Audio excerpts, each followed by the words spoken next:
Good morning and welcome to the Sunday service.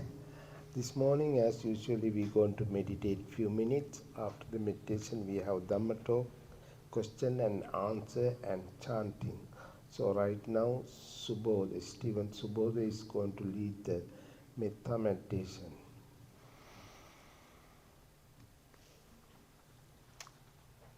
Let's get into a comfortable position.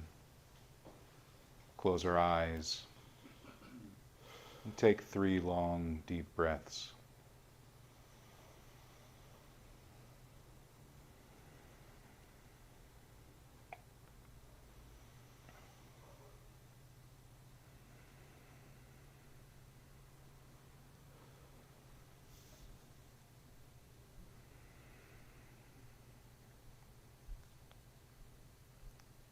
And now, let's think thoughts of goodwill, loving kindness, metta, beginning with ourselves. This is a wholesome desire for our true and lasting happiness. We might think to ourselves, may I be happy, may I be peaceful, may I be free from stress and pain, free from suffering. May I live with heart and mind unburdened by greed, by aversion, by delusion. May I look after myself with ease.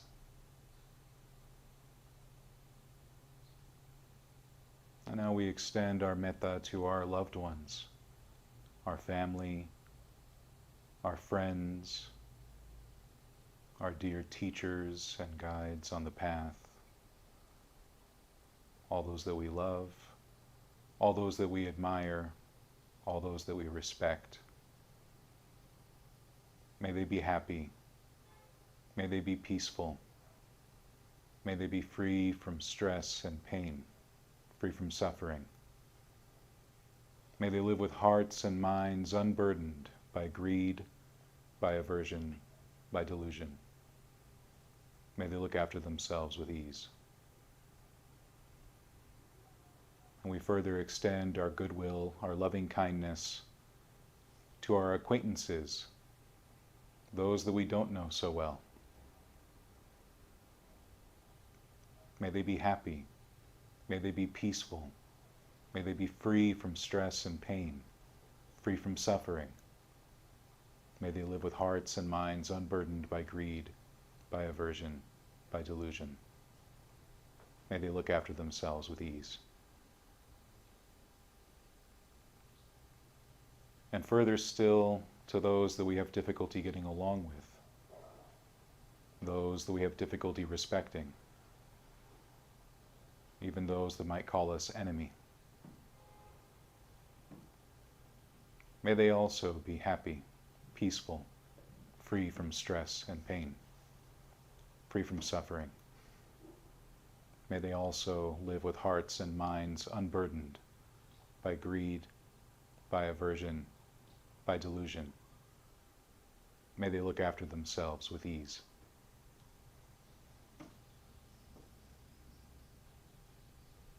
And it is with this heart, this mind, imbued with admirable friendship for all beings, that we extend our metta in all directions, to the north, to the east, to the south, to the west, above and below, to all sentient beings everywhere. May we all be happy. May we all be peaceful. May we all be free from stress and pain, free from suffering. May we all live with hearts and minds unburdened by greed, by aversion, by delusion. May we all look after ourselves with ease.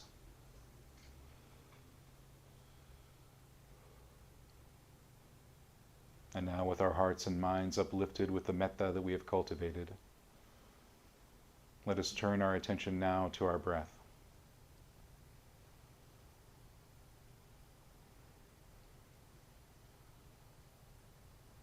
Breathing in Breathing out, ardent, alert, mindful, setting aside greed and distress with reference to the world.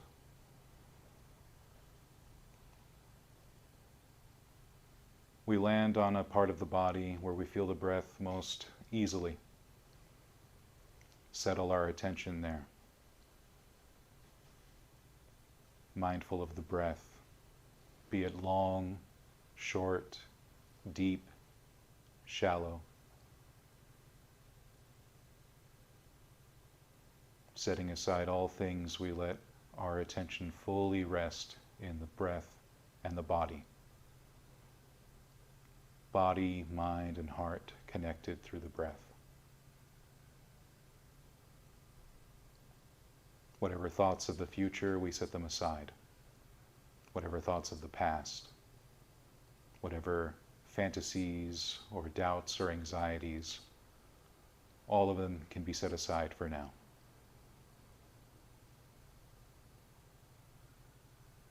Your only task, your only occupation is being right here, right now, with every breath as it comes in and goes out. And should the mind wander, you bring it back to the breath. Allow yourself to be fully immersed.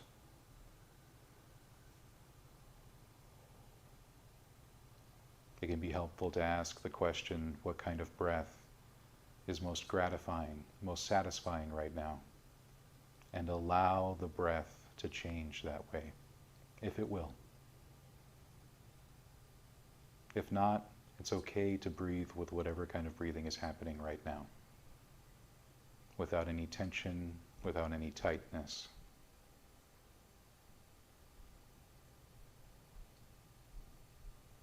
Allow the breath to be spacious. Allow the body to feel as though it is being bathed in the breath, surrounded by the breath. Every cell in the body is breathing right now, from the top of your head down to your toes. And it is possible to grow in awareness so that you are aware of the whole body breathing. So return to the breath time and time again. Allow your skillful effort to mature, your mindfulness to mature. Train yourself in skillful concentration, all through the breath that you are breathing right now.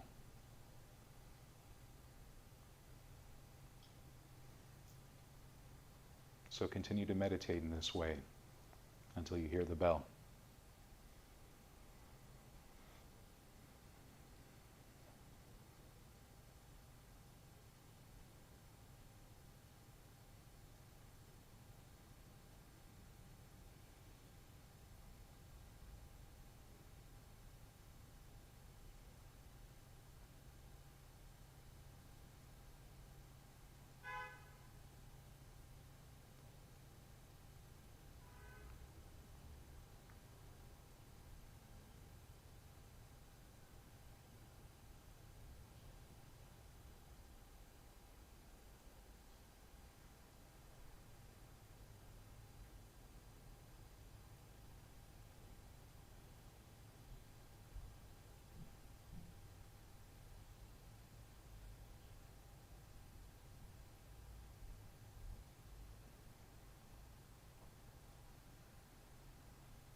Buddha leading the metta meditation.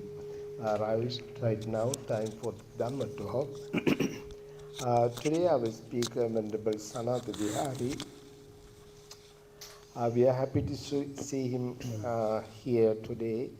He's a very busy person. He's traveling many places and giving Dhamma talk all around the world, not only America, all around the world.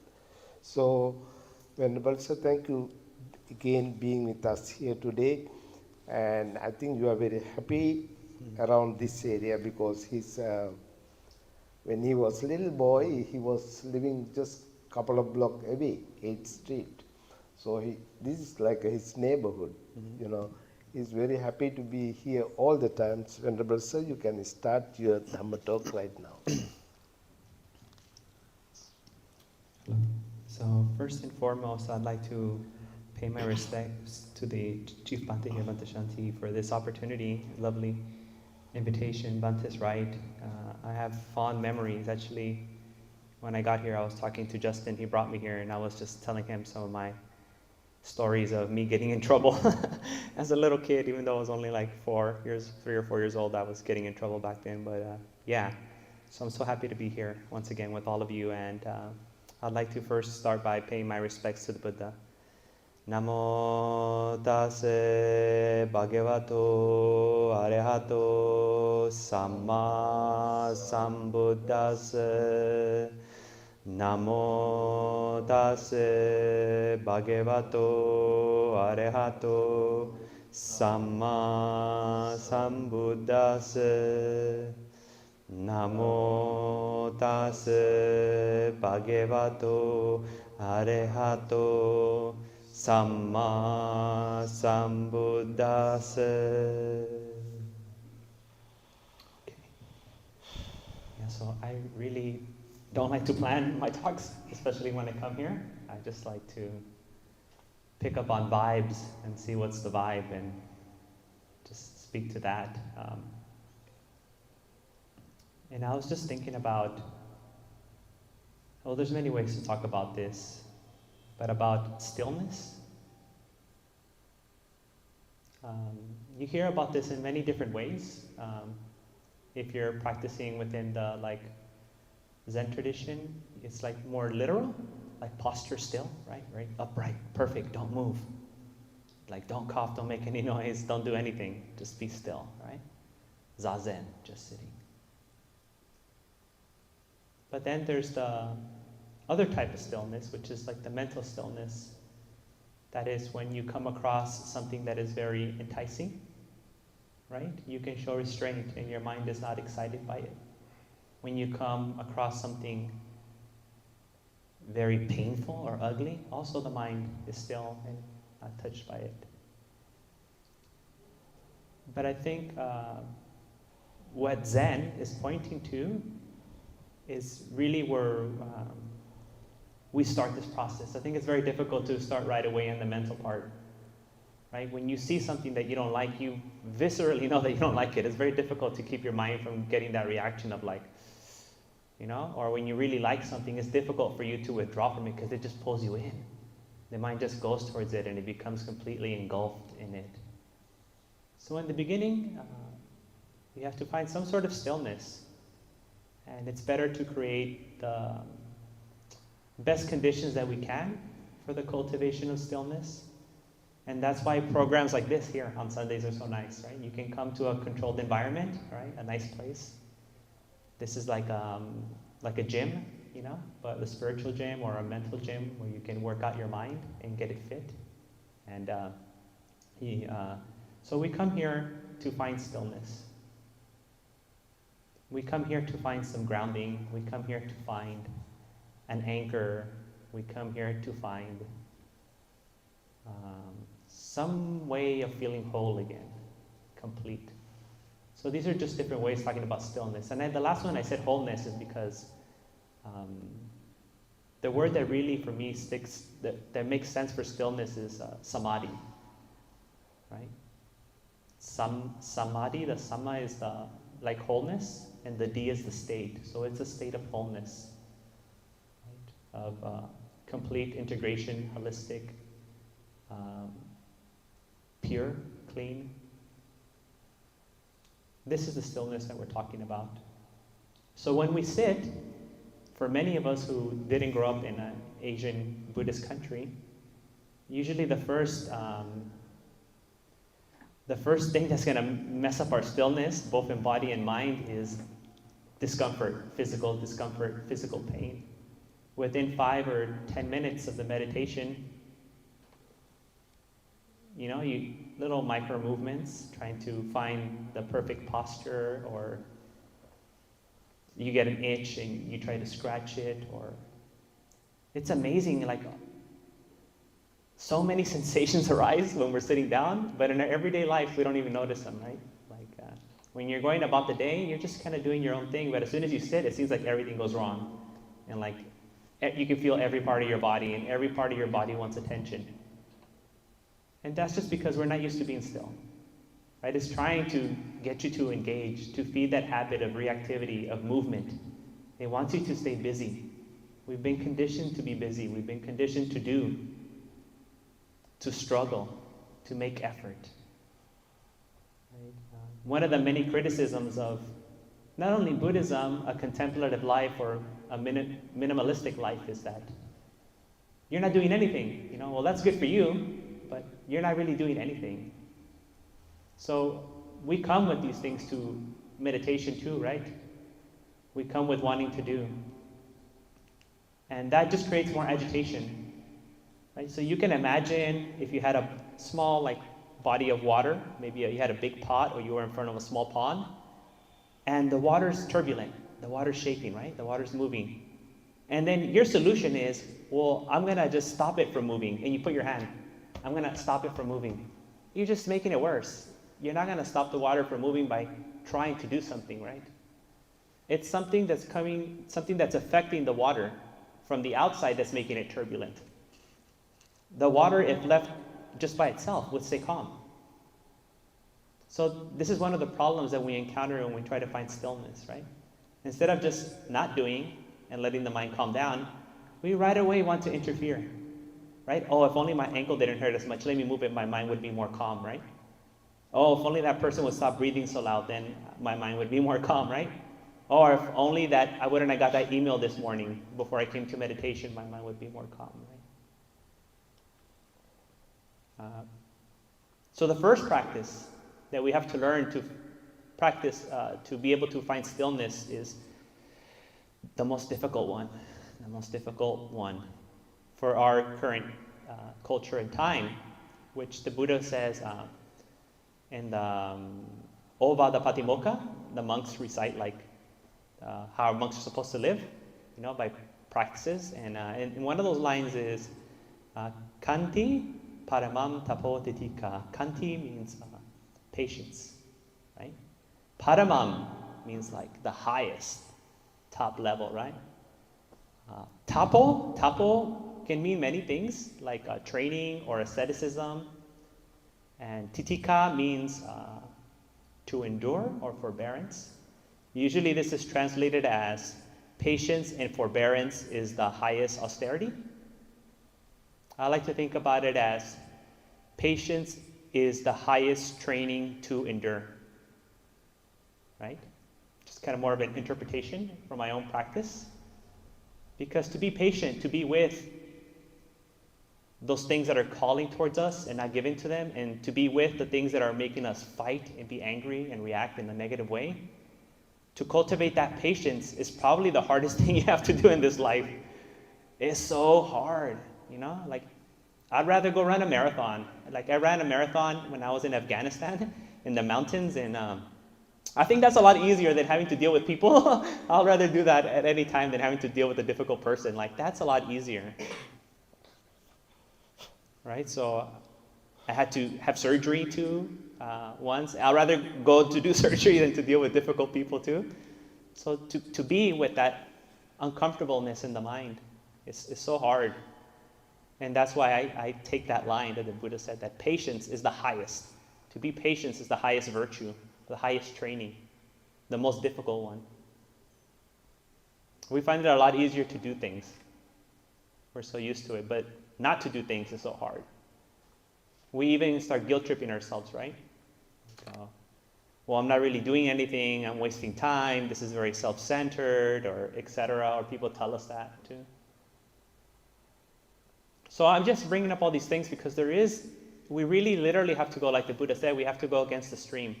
We have to go against the world, we have to go against tide, we need to go against trends to practice, even just sitting here, patiently.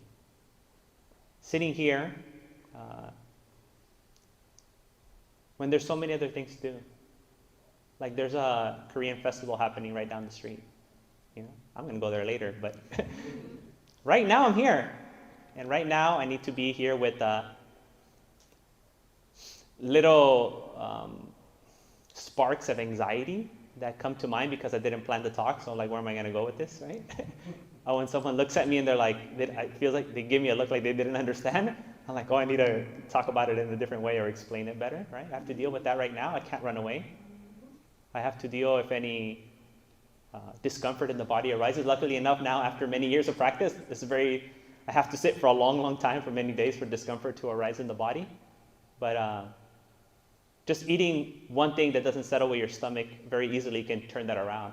Sometimes you might be in a retreat, or when I was like in Cambodia, and your practice is going very well, and then you eat something that doesn't agree with your body, and you have to sit there, and you can't go to the bathroom for like almost an hour.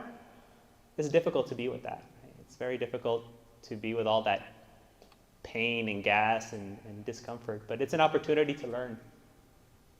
So when we're sitting in practice, those little urges of like wiggling your toes and moving your fingers or moving your tongue in your mouth or like opening your eyes or readjusting, all these things, these are little training tools that we can use, right? Little training tools that we can use to stop feeding our reactivity, our impulsivity. We can learn to be with that discomfort or anxiety or worry or just restlessness or energy, right?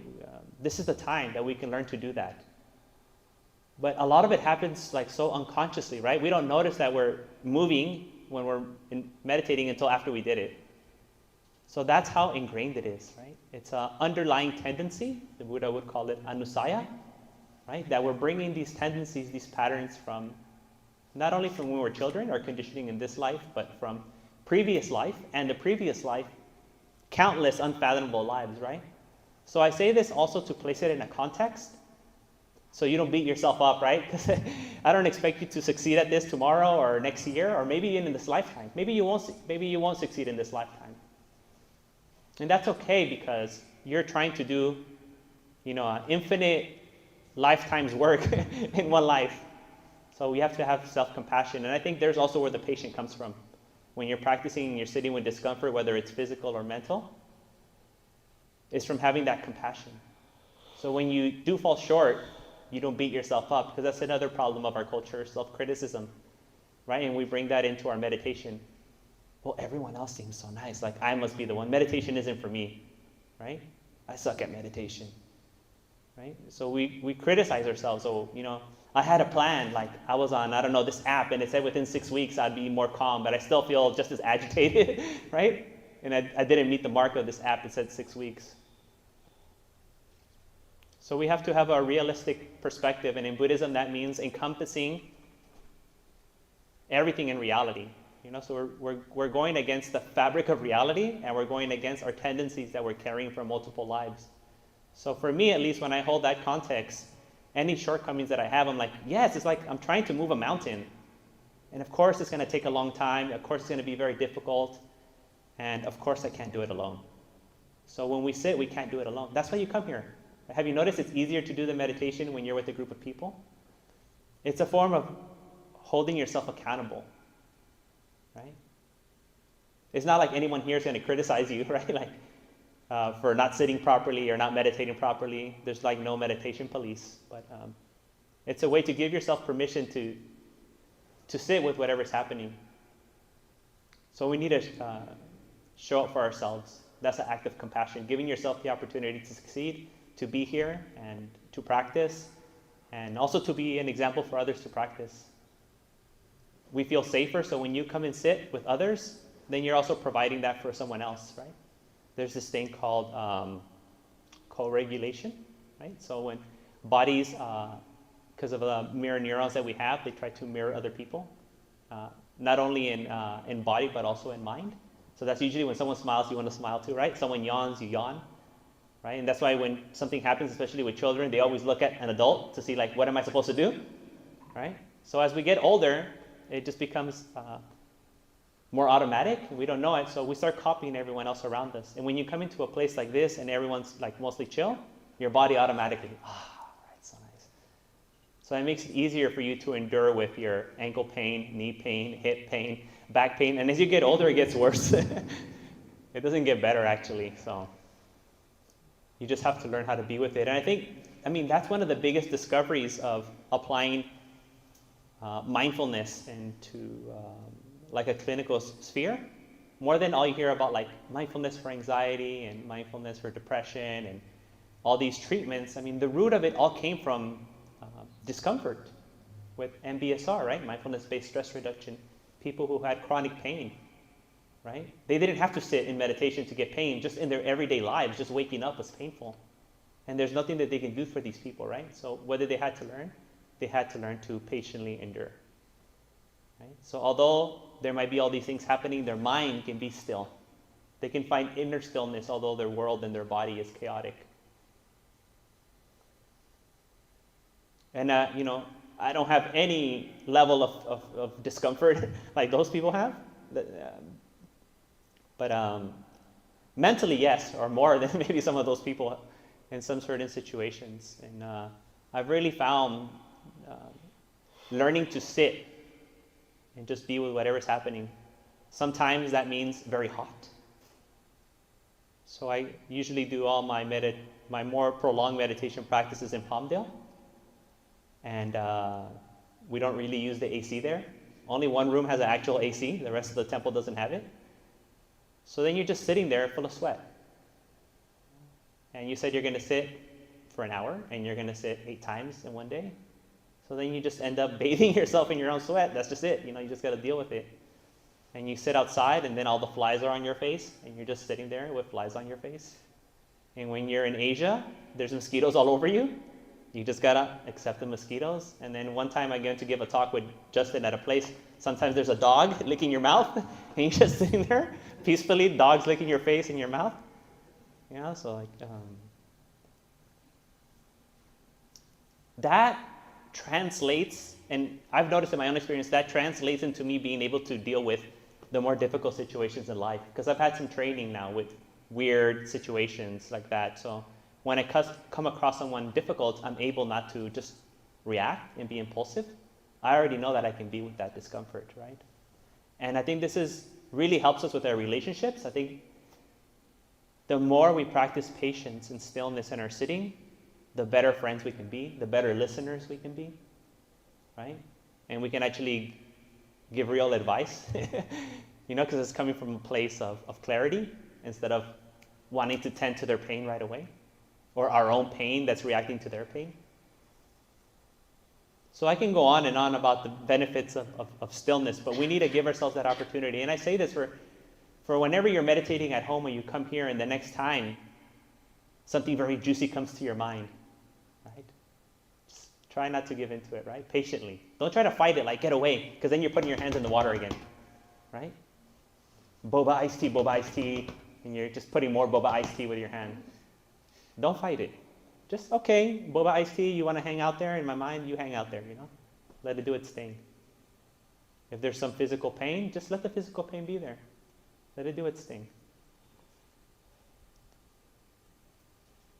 So this being with this pain, being with this discomfort, finding stillness helps us, one, develop our practice, but also just makes us a better human being and helps us live a better life. Not everyone here has lofty goals to become a fully awakened person, right? Not everyone's trying to be an arahant or a Buddha. Things like some people just come here because they just want to be less of a jerk, or be, they want to be a little bit nicer, or find a little ease in their life. And the Dhamma, Buddhism, will give you that too, but you need to give yourself that opportunity. Right? Just like a person who wants to show up to the gym, first days is going to be very painful, difficult, but they're giving themselves that opportunity to be better. Changing your diet is also very difficult because you just want to eat what tastes good. So every time we do these things, changing diet, exercising, taking a new hobby, going to school, starting a new career, all these things, we need to show up for ourselves, and they require discomfort. So it's the same thing when you come to spiritual practice. In the beginning, it requires a lot of discomfort, right? We're not here to kind of like just go into a trance and disappear from the world, right? And make this like an escape. But we're trying to cultivate something that we can bring into our everyday lives. If not, then it's useless. If you want an escape, I mean, you can find drugs on the street. I know a place, I'm sure it hasn't changed. It's very easy. You'll find your escape real quick, and your knees won't hurt. So like, it's going to be a lot better. So that's not what we're trying to do here. We're trying to engage, right? I'll finish with this. There's something called engaged Buddhism, right? So the engaged Buddhism means socially active Buddhism. But there's also the inner engagement. You have to be able to look within yourself and see everything that's in there and engage with that. I feel like at least these new generations, they're very good at engaging and calling out the problems outside. It's a little difficult calling oneself out, right? We need to do both of the work. There's a direct relationship between the external world and ourselves, right? So to the extent that we're willing to engage with the outside, we have to be also willing to engage with the inside. So yeah, that's all I wanted to talk about today. Just made it up while I was talking. So now it's time for my favorite part, the Dhamma discussion. I always tell Bhante, I don't like to give Dharma talks because I'm not like a professor, or I don't feel like I'm like a preacher.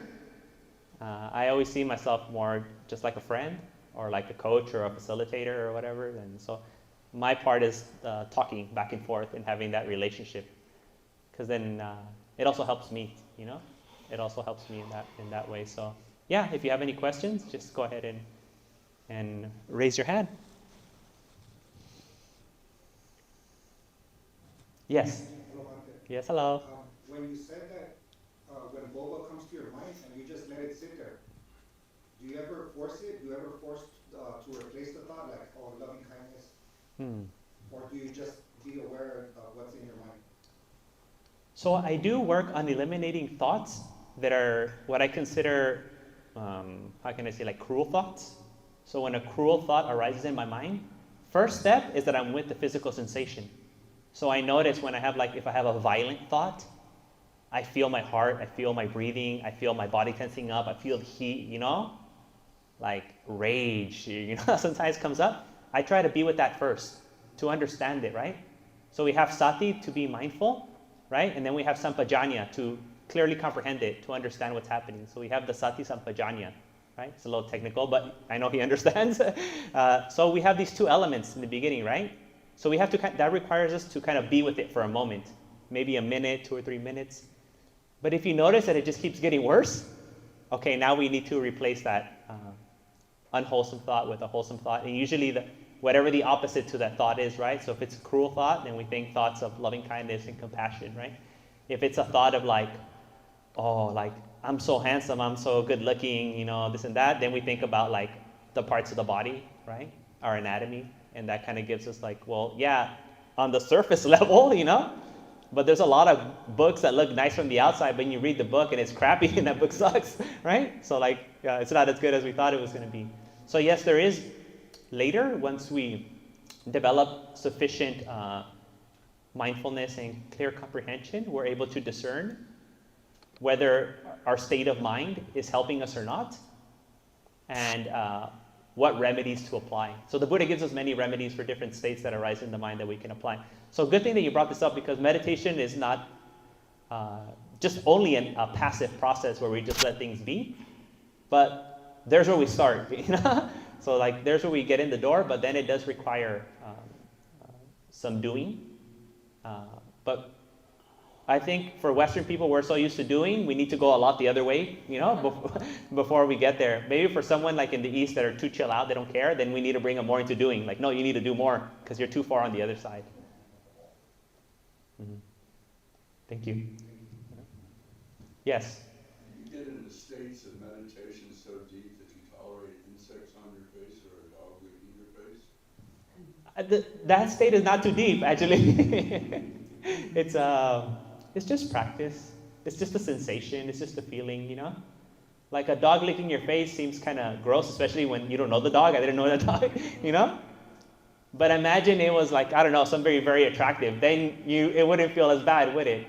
But the physical sensation is the same. There's a wet tongue on you. There's no difference, right? It's what we add to it. Like, oh, this dog is dirty. Dogs are dirty. I don't know what he licked. That's the part that's bothering you, the story. And the part that makes you like it is like, oh, this attractive person, you know? That's why I like it. But the licking, the physical sensation is the same. So once you're able to see it that way, it's easier to be with it. Yeah.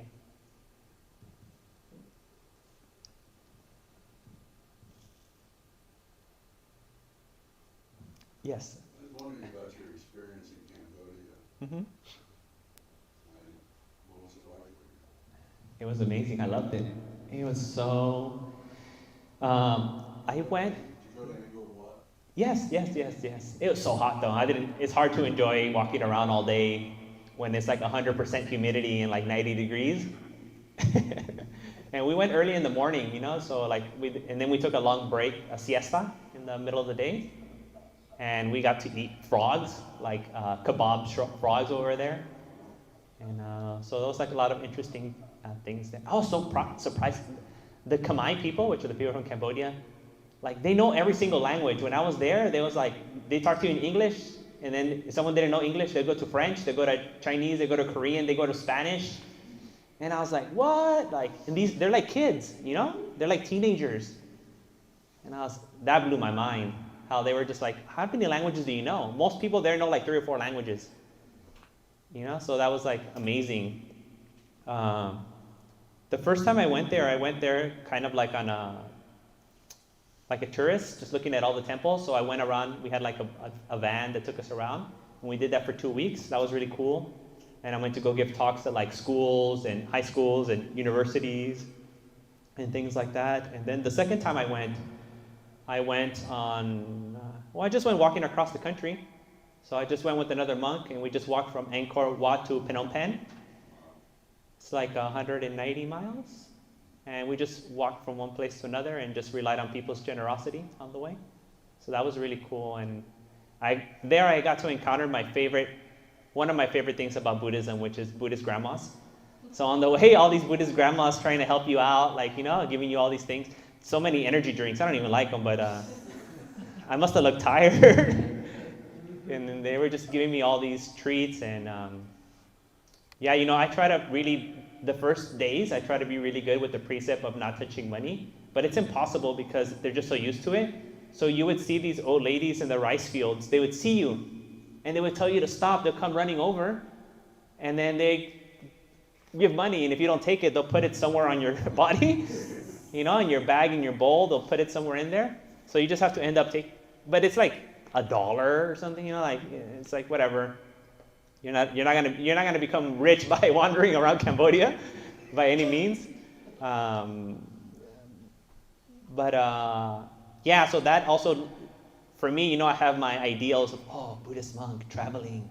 You know, I have to follow the rules exactly all the time, but sometimes you just do the best that you can do, you know. You find yourself in this situation. It's not my country, it's another culture, and the monks there are accepting money. Like, I try to deny, and then I see that it's not really helping me or helping them. So then, you know, then I gave the money to another monk when I left. I was like, here, I renounced it. I was like, here, you keep the money. Like, I'm not going to take it with me. So I just renounced it. That's one of the things you do as a monk. If you receive something improperly, then you renounce it. If it's not money, then most of the time the other monk will give it back to you.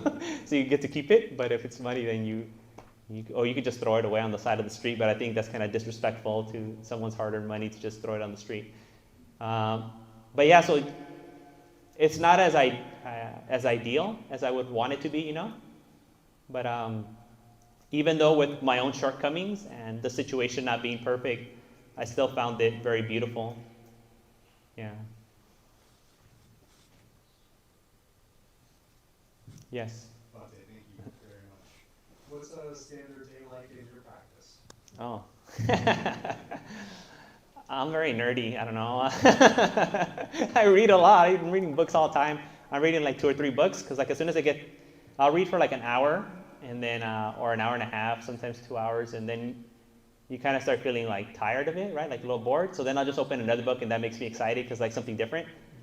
And or I just listen to a bunch of Dhamma talks or a bunch of like a lot of podcasts like about science or psychology or culture or history. So I listen to a lot of those things, especially to do with Southeast Asia.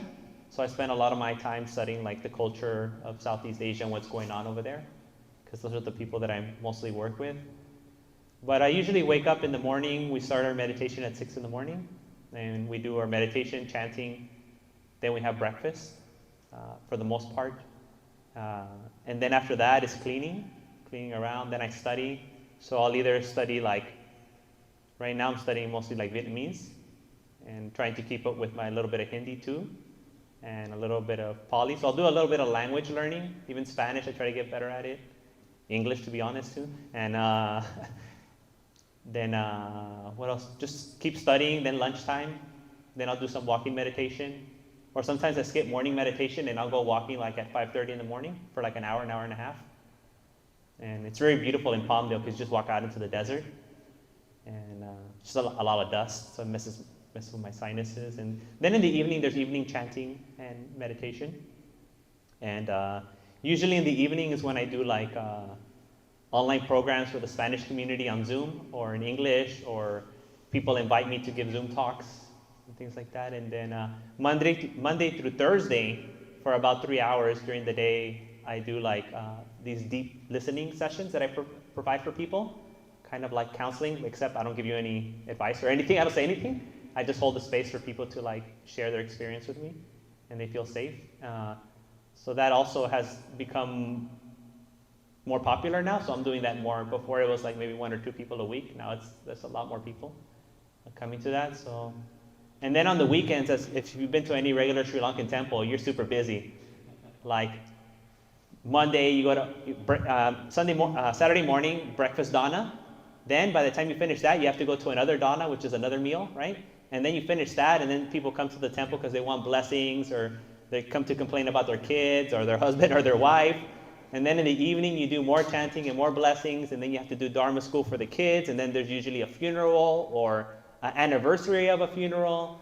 And so the weekends, like, there's no peace. Like we put in easily 12 hours on Saturday and Sunday of service. And then during the week is usually Monday and Tuesdays is really where you get to. But now I'm in Palmdale, so I'm like free from all of that. I don't have to deal with it. But if I stay in the North Hollywood temple, it's just work all the time. And tragedy happens. It can happen at any time. You know, people suffer at any time. So we have to open our doors and our hearts to people, you know, when they need us, and be there for them. Sometimes they call you in the middle of the night, and just people are going through a real difficult situation. So that's another part that, you know, most people don't think about. I think, oh, monks are like completely away from everything, but no, we have a responsibility and a duty to the people who support us, right? We don't buy these robes, right? We don't buy our own food. We don't buy anything. The temples, everything's given to us. So we need to give back. So I'm happy to do it, although at times I'm exhausted and maybe even annoyed at times, right? It just, especially on a hot day, and you're just like going through all those ceremonies over and over. You're sitting in a chair for like 2 hours of chanting. And I love chanting, but I don't like to chant for 2 hours, you know, like when it's hot. Like some AC would be nice. But so yeah, that's just kind of like how overall my days might be.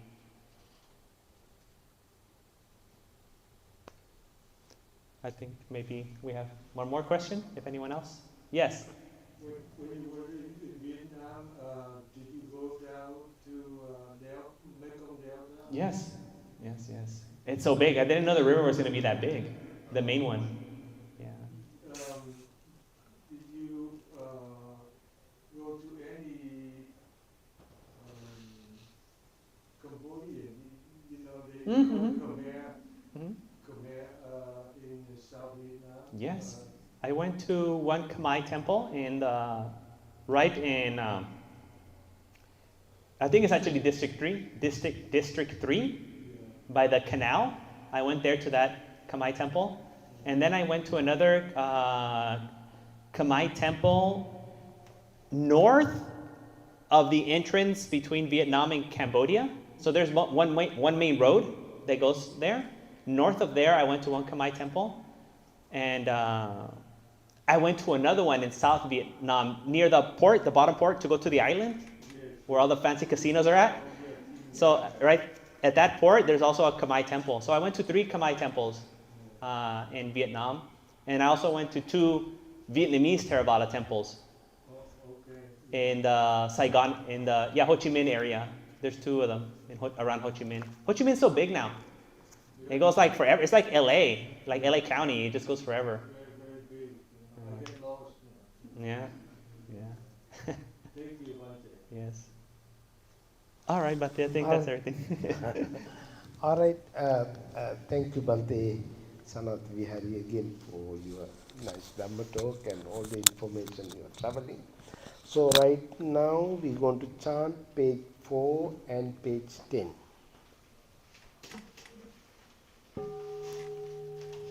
Namo tassa bhagavatu arahato samma sambuddhassa. Namo tassa bhagavatu arahato samma sambuddhassa. Namo tassa bhagavatu arahato samma sambuddhassa.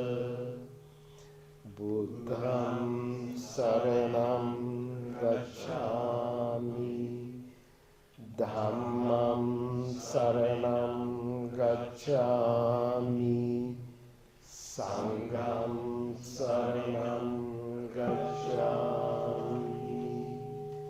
Sentient beings none, I vow to save them all. Deluding passions are inexhaustible, I vow to end them all.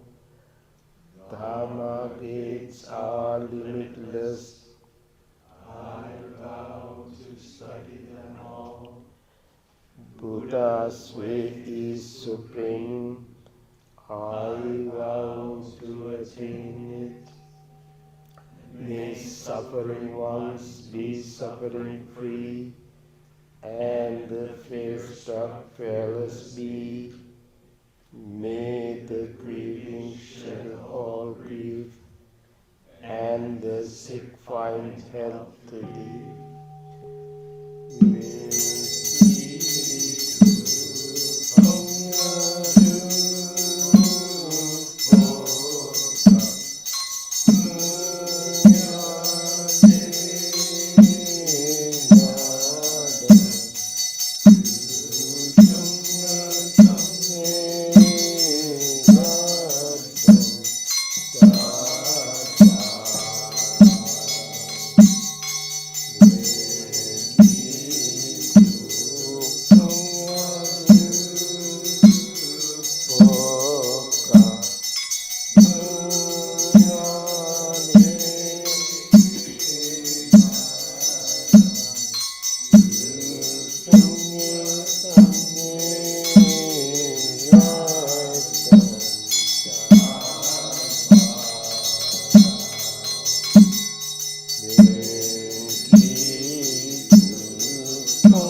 Thank you again for everybody. Uh, Thank you, Venerable Sir, again, and hope to see you at least in December, or September or December. I believe you are going to be here this next month because of the Katina. Bante. Yes, yes. So we will invite you whenever you have time again. Please come and give a talk, and people really enjoying your talk, and we also very much enjoying and happy to see you all at the time. Um, Basically, people introduce him American Mexican monks. I think I should say American Mexican Sri Lankan monks because he was in ordain and getting high ordination training in Sri Lanka also. So in that case, we have to say Sri Lankan monk Bhante. That's fine with me, Bante. That's okay. Thank you again. Thank you for everybody. Um, we have tea and cookies. Few announcements. I think next Sunday is. Yes, Ratan Sara is going to give a Dhamma talk. I think he's youngest monk here. He have to practice more Dhamma talk. So please come and join and help to him, giving hard time.